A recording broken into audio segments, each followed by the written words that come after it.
Welcome once again to our program Poetry Blows Our Blues Away. Friends, today I come to you with a very fantabulous fable written by Ralph Waldo Emerson. A fable, as you all know, is a story in which animals, birds, and even inanimate objects appear as characters. In this particular poem, the squirrel and the mountain are the characters. The mountain starts a quarrel with the squirrel by calling it derisively little prig. Prig means a snobbishly self-righteous person, an arrogant person. Bun the squirrel is obviously hurt, so he gives a fitting reply to the mountain. In a series of arguments, we can say, I divide it into 3 steps. Firstly, the squirrel says, "No doubt, Mr. Mountain, you are very big, but it requires all sorts of weather to make up a year. It requires all sorts of things to make a sphere. Sphere means this circle, this globe, Mother Earth. All sorts of people, all sorts of things are required to make up a sphere. All sorts of weather, that means autumn, summer, winter, spring, are required to make up a year. Don't you know that?" The squirrel means to say. So, moreover, the second argument he gives to the mountain is, "If I am not as large as you are not so small as I am, and not half so spry." Spry means very active, energetic, dynamic, lively. Though I am a small creature, I am very lively, dynamic, and energetic. You stay at one place. You are not half so active as I am.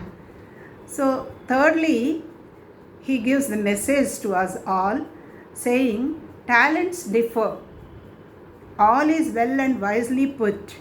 See, the squirrel, though he is a small creature, he is able to see a design and a plan in God's creation.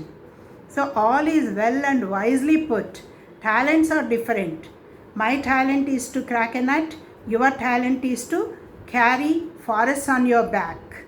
See, these are the last lines of the poem.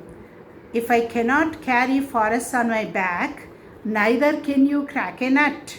See, it is true that I cannot carry forests on my back like you. But can you crack a nut like me? See, that is the reply, fitting retort given by the squirrel to the mountain.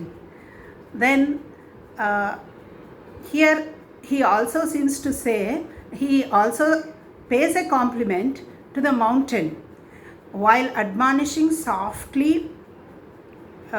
He does not forget to pay a compliment to the mountain. In the poem, he says, "No doubt, Mr. Mountain, you provide a beautiful squirrel track for me." So that is the communication skill in him we observe.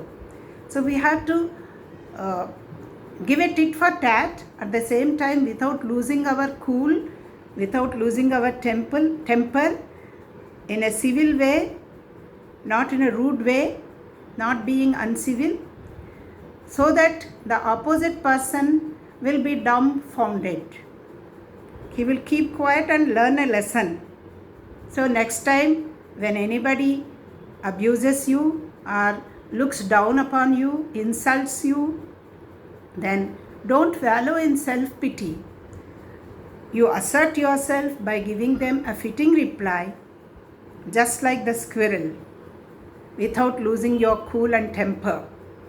So next time I will come back to you with yet another evergreen and eye-opener poem. Till then, happy poetry reading.